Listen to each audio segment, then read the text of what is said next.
چرا ما از مرگ فرار میکنیم، میترسیم ولو در مسیر حق باشیم؟ اصحاب رسول الله و بزرگان دینی ما این رقم نبودن. با ضربه خوردن میگفتن فزت و رب الکعبه. میفهمیدن ملاقات پروردگار خود میریم. میگفت اگر من کسی بکشه خب با ملاقات پروردگار خود میریم. من میرم میخوایم زندانی بکنین با پروردگار خود من خلوت میکنم. انسان کسی را دوست داشته باشه زیاد، بزرگترین خوشی همیست که کته از او تنها باشه. میگه در زندان ما با پروردگار خود خلوت میکنم. من تبعید بکنین در زمین الله سیر میکنم. چی چیز بیشتر از این کردن میتونه؟ معنویت انسان را قدرتمند میسازه. انسانی که باورمند به الله هست، انسانی که محبت الله در قلبش جا گرفته باشه، از روز جزا نمیترسه. به معنای از این نیست که غافل است از حساب کتاب الله، نه، برش آمادگی دارن. جالب از اصحاب رسول الله من پرسان میکنن که قیامت چه وقت است؟ یعنی گویایی که اونا منتظرن. پیامبر ازشان پرسان میکنن چی آماده کردی برش؟ مالک یوم الدین چی برش آماده کردی؟ گپ جالبه میگه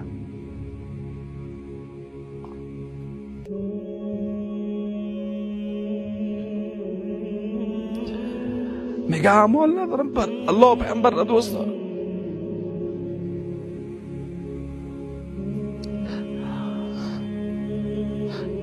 این مفاهیم ایمانی در قلب اونا زنده و بیدار. ما از این نعمت ها محرومیم. به یاد ما نمیآید. از نعمت محبت الله محروم شدن از همه نعمت ها محروم شدن است. گاهی وقتا آیا با خود فکر کردیم که در قلب ما محبت الله پیامبر وجود داره؟ او محبت الله پیامبر باعث شده بیای از پیامبر وقوع قیامت پرسان بکنه. عجیب است. قیامتی که در قرآن کریم خیلی خطرناک معرفی شده، خیلی خطرناک، که همه هستی به لرزه میآید. این از او پرسان میکنه چه وقت قیامت میاد یا رسول الله؟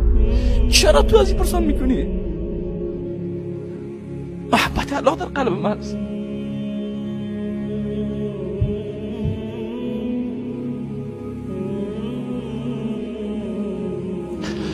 انسانی که محبت الله در قلبی باشه در عبادت الله باز غافل نمیشه، از عبادت الله فرار نمیکنه، از مواجه بودن با الله و از راز و نیاز با الله خسته نمیشه. قلبش در مقابل الله خاشع هست. ما این حالت نداریم. از عبادت خود فرار میکنیم، از ملاقات پروردگار خود فرار میکنیم.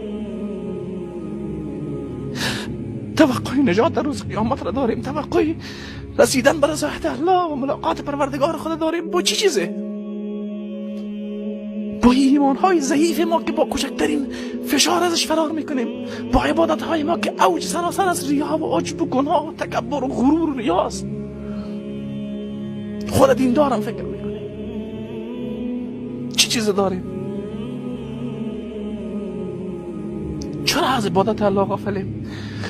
چرا از روز جزا غافلیم؟ چرا ما را دنیا در خود غرق کرده؟ چرا این کلمات بسیار عظیم الله قلبهای ما را بیدار نمیکنه؟ هر روز 5 بار در مقابل الله قرار میگیریم، تنها در نماز پیشین 10 بار تکرار میکنیم مالک یوم الدین، مالک یوم الدین، مالک یوم الدین. هیچ.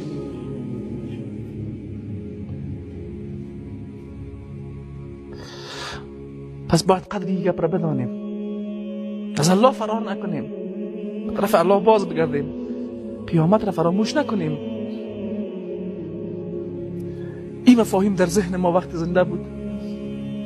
الله را خواهرشانه عبادت میکنیم، از عبادت الله خود لذت میبریم و او عبادت باز میتونه ما را به مسیر هدایت استقامت بده، میتونه ما را از منکرات و از بدیها دور بکنه.